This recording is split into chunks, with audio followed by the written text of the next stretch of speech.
What up? All right. We got another one from Mr. Ballen. Another one from Mr. Ballen.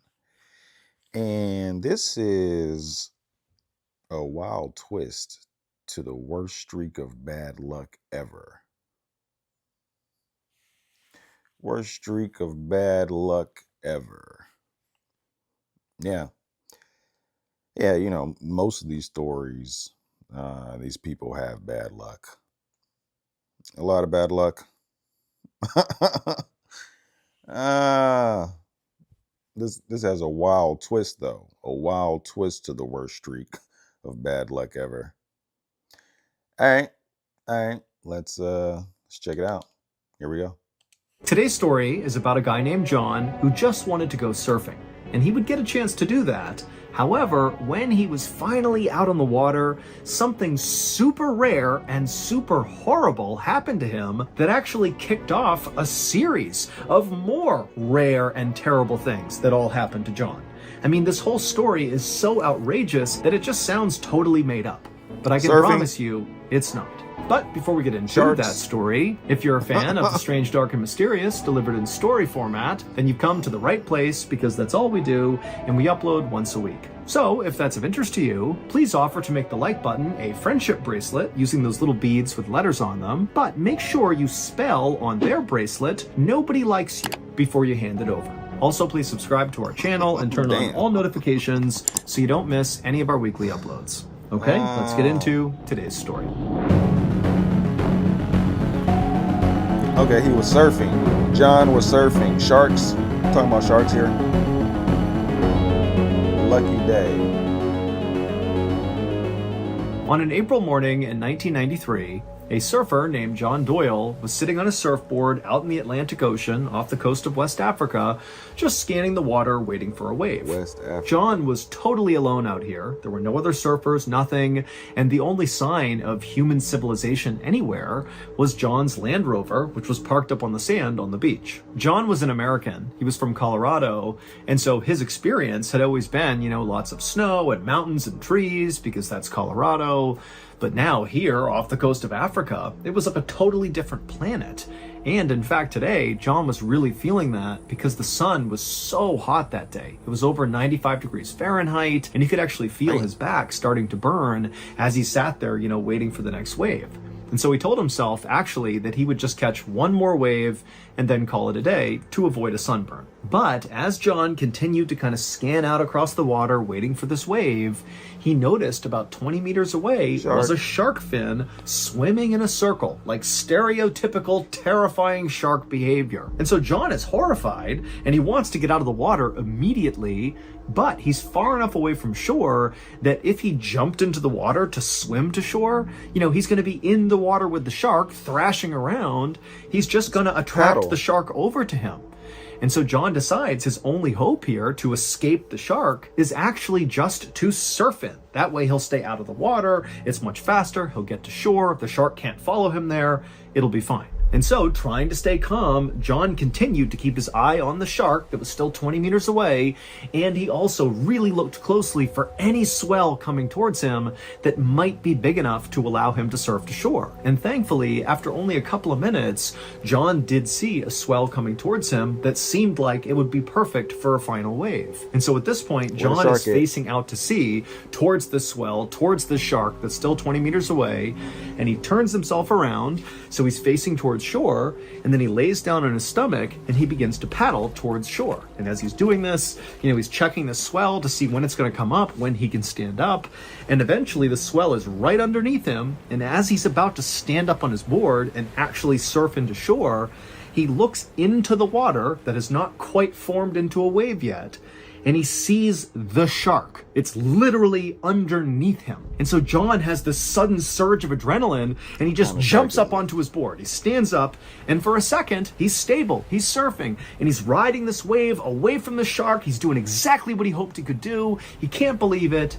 And then, because he was panicked, because he was rushing, because it was a new board, who knows why, the nose of his board suddenly dipped just long enough to throw John off his board and into the water with the shark. And so immediately, as this wave is churning John over, he grabs onto his surfboard and just kind of holds on, and he's waiting for a moment when the wave stops so he can get out of the water, back on his board, and away from the shark.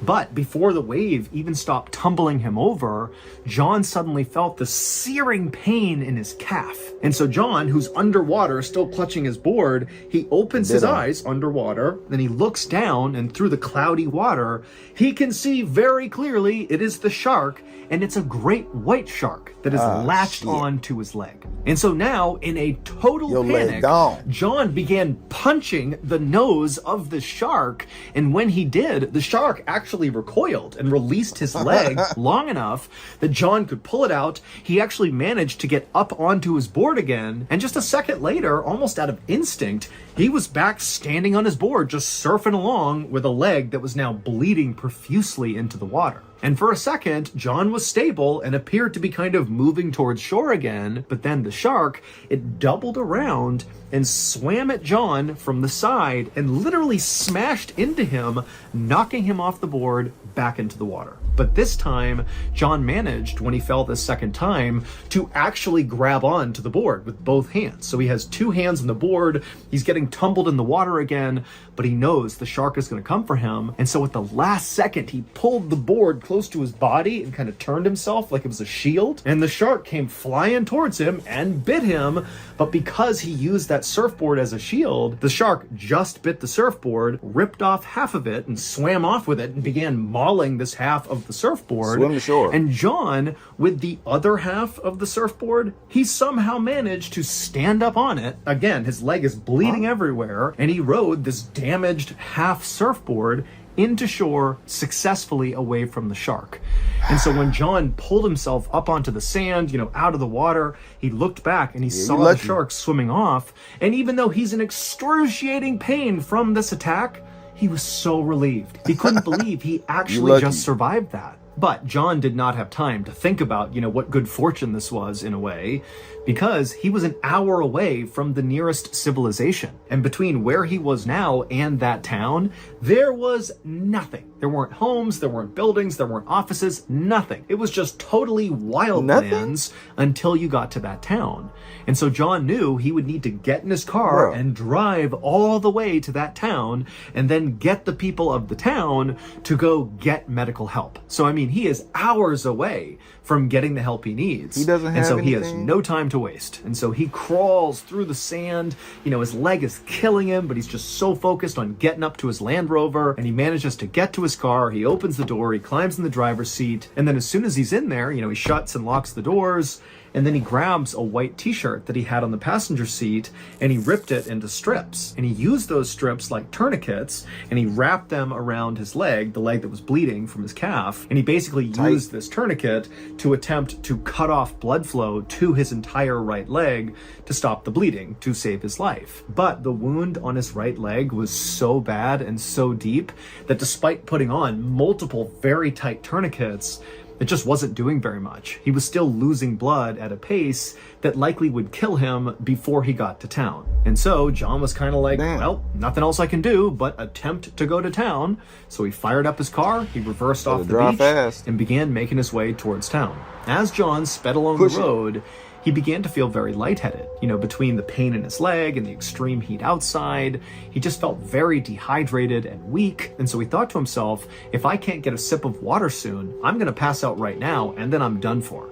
And so as he's driving along, John began fumbling around his car, looking for any sort of liquid somewhere in the car. But ultimately, all he found was an empty water bottle. And all he saw in every direction was just this barren African savanna with no people and no water anywhere. And so John just kept on driving, hoping eventually he might find some water source.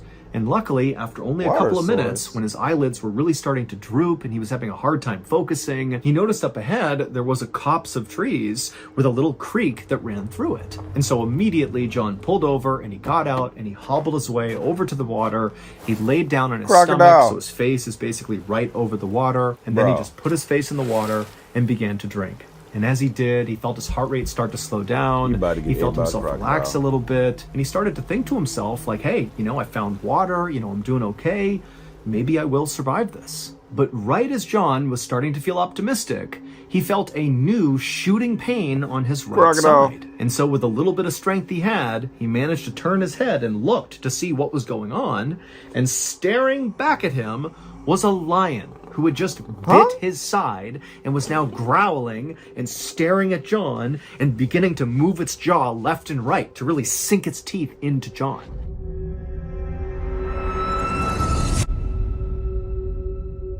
Now, this is unbelievably painful for John, and he's already dealing with an unbelievable pain in his leg from the shark attack. And so John's experiencing pain that very few people ever get to experience.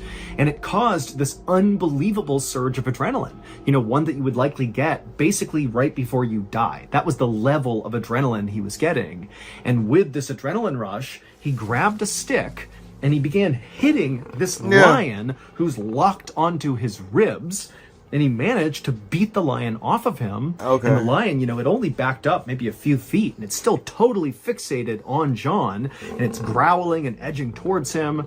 But John, all he could do was just attempt to get to his Land Rover. And so as soon as the lion had let go of him, he just stood up and kind of pathetically began hobbling as fast as he could towards his Land Rover. And he literally just walked past this lion who's still growling at him, kind of trying to size him up. And he just kept on walking towards his car, and he was almost there when he noticed the sound of the lion growling behind him, which had been constant to this point, had suddenly intensified to the point where John couldn't even help himself. He had to turn around and see what was going on. And when he turned around, he saw now there was not just one lion, but an entire pride of lions. There was at least 4 lions that now had all formed a semicircle and were staring at John and moving towards him to eat him. But John really couldn't do anything about this. All he could do was just hopefully get to his Land Rover in time. How far away? And so away John just turned back around, so his back is to the pride of lions a few feet away from him, and he just continues hobbling towards his car. And as he walked, the lions began swiping at him and cutting his legs open and his arms open. I mean, they're like razor blades just being taken to the backside of him. But they didn't launch a full-bore attack on him. It was like they were just kind of testing him. And then right when the lions were basically about to actually pull John to the ground and eat him was when John got to the door, opened it up, jumped inside, shut it, and locked it. However, when John went to grab his keys and start the car, he realized he didn't have the keys. And when he turned and looked outside, he saw the pride of lions and his car keys on the ground. He was doomed. He knew there was no way he could get those keys without getting killed in the process. And so John basically just resigned himself to die in his car right here. Like he knew, I'm gonna die in the next few hours. There's nothing I can do. And so he just kind of sat there and waited. And 30 minutes later, John heard a very loud, almost explosion sound coming from somewhere outside of the vehicle.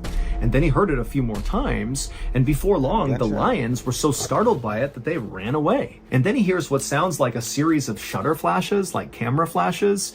And he's looking around, he can't quite figure out what's even going on, because again, he has all these injuries, he's lost so much blood.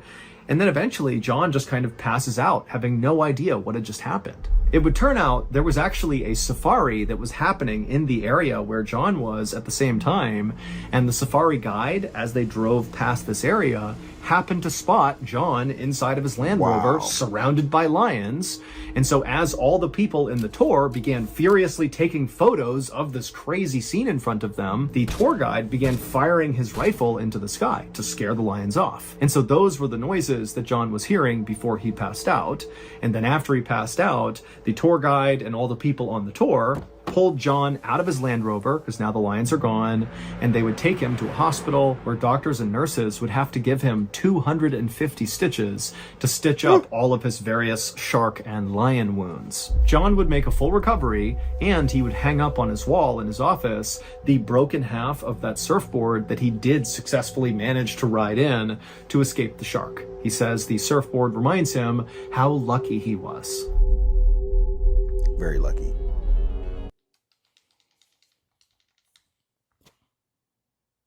Very, very lucky. You got attacked by a lion and a shark in the same day. Within an hour. You got attacked by a lion and a shark within an hour. Only in Africa. Jeez. My goodness. It doesn't seem like he was prepared at all. It don't seem like he knew what he was getting into at all. Did he just want to surf the waves of West Africa? That's all he was thinking about?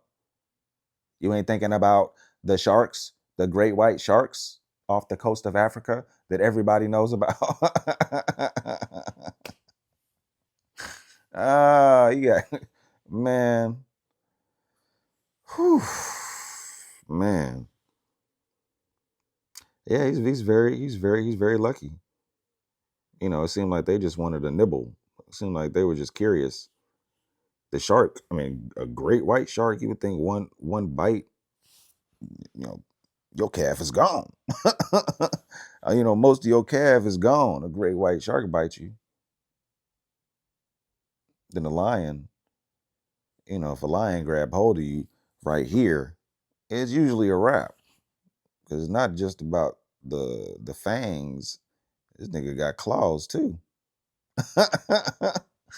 I'm surprised he got away. He's very lucky.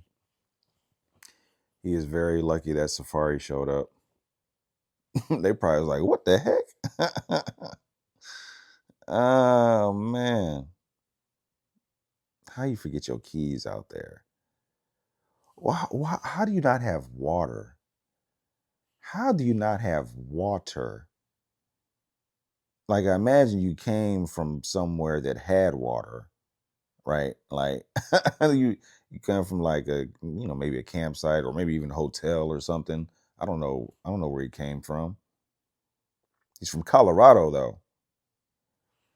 Why don't you have water, homie? You had empty bottles of water. You should have gallons of water. It's 95 degrees. You know it's hot.